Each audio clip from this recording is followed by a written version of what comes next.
안녕하세요. 나만의 개인 맞춤 법무사 김영용 법무사입니다.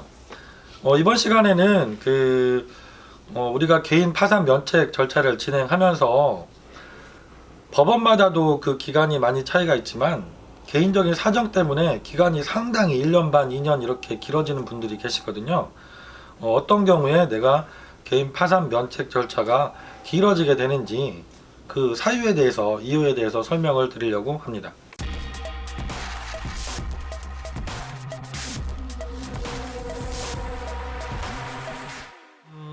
개인 파산 면책 절차는 전국 법원에 따라서 기간의 차이가 조금 많이 있는데요. 절차가 수월하게 진행되시는 법원들은 통상 4개월에도 면책까지 다 결정을 받으시는 분들도 계시고요. 보통 5, 6개월 정도면 간단한 사건들은 면책 결정을 다 받고 계십니다. 물론 법원에 따라서 그 기본적으로 소요되는 시간이 8개월, 1년 가까이 걸리는 법원들도 있긴 합니다. 근데 서울회생법원처럼 절차가 좀 평이하게 짧게 진행되는 법원인 경우에도 이상하게 나는 기간이 1년 반, 2년 이상 이렇게 길어지는 분들이 계세요.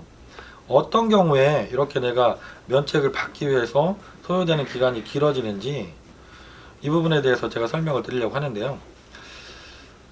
관제인의 역할을 먼저 생각해 보시면 답이 있습니다. 우리가 이제 파산 선고를 받게 되시면 담당하시는 파산 관제인, 주로 변호사가 선임이 되시고요.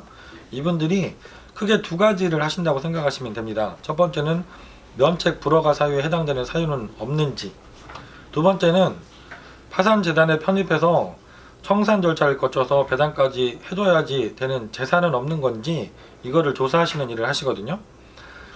그래서 시간이 길어지게 되시는 경우가 바로 여기에 해당되는 분들입니다. 첫 번째 면책 불허가 사유가 없는지 이 부분에 대해서 특히 문제가 되는 게 부인권의 대상이 되는 행위를 하고 오시는 경우들이 상당히 있습니다. 부인권 쉽게 생각하면 내가 원래 재산이 있었는데 그 재산을 파산 신청 전에 처분을 하고 오신 경우죠. 처분을 하시게 되면 대부분의 분들이 그 처분을 하고 일부라도 돈이 남게 되시거든요. 이 돈을 주변 분들, 특히 친인척들, 기존에 빌렸던 채무를 갚기 위해서 사용하신다거나 심지어는 그 재산 처분하고 남은 돈을 내가 숨겼다던가 이렇게 의심이 되는 정황이 보이면 이 부분에 대한 구체적인 조사가 들어가게 되고 소명도 수차례 요구하시기 때문에 절차가 아주 길어지게 됩니다. 그리고 두 번째, 내가 재산을 갖고 파산 면책을 신청하실 수도 있습니다. 부동산이든 아니면 내가 사업을 하셨다면 사업을 하면서 갖고 계시던 설비라든가 거래처 미수금, 채권 이런 것들이 있으실 수 있겠죠. 이런 것들은 모두 다 파산 면책 절차에서 관제인께서 정리를 하시고 다 환가를 하신 다음에 배당까지 종결되어야만 면책 결정을 받으실 수가 있거든요. 그러다 보니까 이 갖고 계신 재산이 쉽게 처분이 안 되는 경우들이 있잖아요.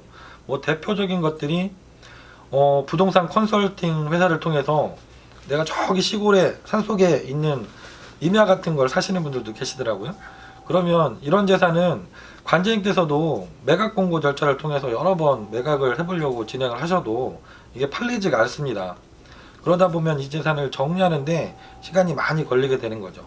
그래서 최종적으로 채무자분에게 본인이 좀 알아서 처분을 하고 일정 금액 이상을 현금으로 좀 납부해달라 이렇게까지 진행이 되는 경우들도 있습니다.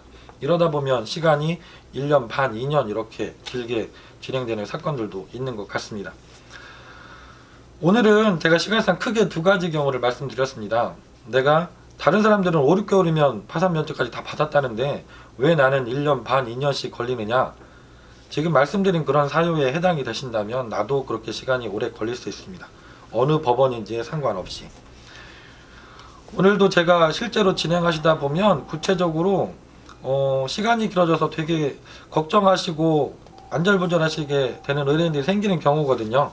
이 부분 나도 얼마나 오래 걸릴 수 있을지, 금방 끝날 수 있을지 궁금하신 분들은 김영용 법무사에게 전화 주시면 친절하게 상담을 드리도록 하겠습니다. 감사합니다.